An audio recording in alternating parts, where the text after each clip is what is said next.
Саламатсыздарбы. Эмеси Ошондо программасы. 5 апрелде 27 жаштагы Айзада Канатбекова алага чогуу туш болуп өлтүрүлгөндөн кийин Жогорку Кеңеш бүгүн сессияга ички иштер министрин чакырып, анын өзүнө жана министрликтин атына катуу сөздөрдү айтты. Милиция кабар ошол эле 5 апрель күнү келип түшкөн, бирок иш 2 күндөн кийин гана ачылып жатат. Милиция болсо бардык мүмкүн болгон чараны көргөнбүз, дейт. Ошол эле күнү бардык жака багыттамалар, башкача айтканда, орусча айтканда ориентировкалар регион боюнча берилген. Андан сырткары перехват операция деп коебуз. Перехват операциясы берилген. Бизде бүгүнкү күндө УПСМдебиз, жанагы патрульный милиция жүрүп атпайбы? Ошолордун жөө жүргөндөрү дагы бар. Машина менен патрульда жана мигалка менен жүргөндөр дагы, ошолордун бардыгына, участковыйларга, бүт шаардагы иштеген кызматкерлерге бардыгына багыттамалар берилген. Андан сырткары региондорго да багыттамалар берилген. İçki İşler Ministrliğinin aldığında bugün koğumçulukta mitingi de bolup öttü. Ağa deputatlar Natalya Nikitenko, Dastan Bekirov jana Ayşulu Mamaşova da gelip söz söyledi. Çoğulganlar ministr jana Bişkek şaардык militsiya başçısının kızmattan getişin talap kıldı. Ministri tapkan prezident Sadır Japarov dagı sınga alındı.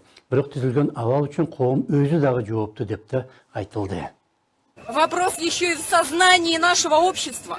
Маселе биздин коомдун жана жарандарыбыздын аң сезими менен дагы байланыштуу. Бир да жаран мындай маселеге кайдыгер карабаш керек. Менин оюмча мындай көрүнүш Кыргызстан элинин духуна, тарыхына жана салтына дагы каршы келет.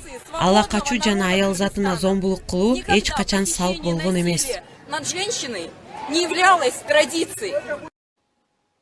Çoğulganlar ministrliktин имаратынан өкмөт үйүнө чейин марш менен келди жана алар менен жолугууга премьер Улукбек Марипов чыгып, иш дыкат иликтенерин убадалады. Бирок Улан Ниязбеков менен Бакыт Матмусаевди кызматтан алыш керек деген талапка ал окуя иликтенип бүтсүн деп жооп берди. Анын айтымында иш анын өзүнүн жеке жана президенттин да көзөмөлүндө.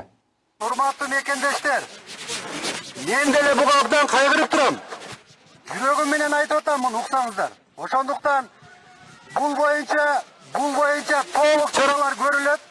Кызматтык териштирүүлөр жүрүп атат. Бул маселени президентибиз да карап атат. Териштирүү жүрүп атат. Бир аз убакыт бергиле. Бул маселе сиздер ойлогоңуздар көзөмөлдө эмес. Бул көзөмөлдө толук.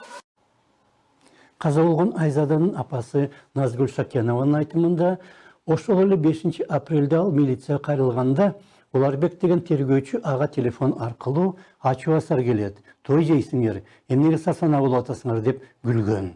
Министр Улан Ниязбеков бүгүн Жогорку Кеңешке экинчи жолу чакырылгандан кийин келди жана катуу сынга алынды. Митинг учурунда болсо керек болгону милиция кимди болбосун ылдам эле табат деп да айтылды. Мына менин үстүмөн дежурный частька могул МВДга түшүп атат. Мен якобы мен мас абалында машина айдап атам деп мени 20 мүнөттүн ичинде тапты.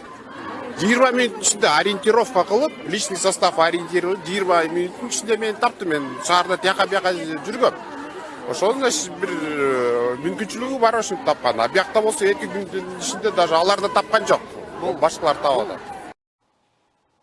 Маселе караңгы калк катмагалары гана эмес, милиция кызматкерлери да, Жогорку Кеңештин депутаттары дагы ала качууну өтө деле катуу кылмыш эмес деп эсептегенинде. 18 жылдын май айында Бурулай Турдалы кызын аны ала качкан жигит милициянын имаратынын өзүндө өлтүрүп салган. Депутаттар кабыл алган мыйзамдар боюнча болсо, кызды ала качуу адам уурдоого караганда жеңилирээк кылмыш. Никто, даже я, в стенах парламента... Эч ким, парламентте отурган мен дагы өзүмдү коопсуз абалдамын деп сезбейм. Менин коопсуздугума эң биринчи кезекте мыйзамдын үстөмдүгү, ордуна орноп калган бийликтин үстөмдүгү шек келтирип жатат. Тилекке каршы, бүгүн мыйзамды бийлик өзү бузуп жаткандыктан, жерлердеги карапайым жарандар дагы мыйзам менен адеп ахлакты көзгө илбей калды. Баары биздин өзүбүздөн башталып жатат. Орой айтканда, азыркы мыйзамдар боюнча аял заты адам макамынан ылдыйраак. Ошондо саламатта калыңыздар.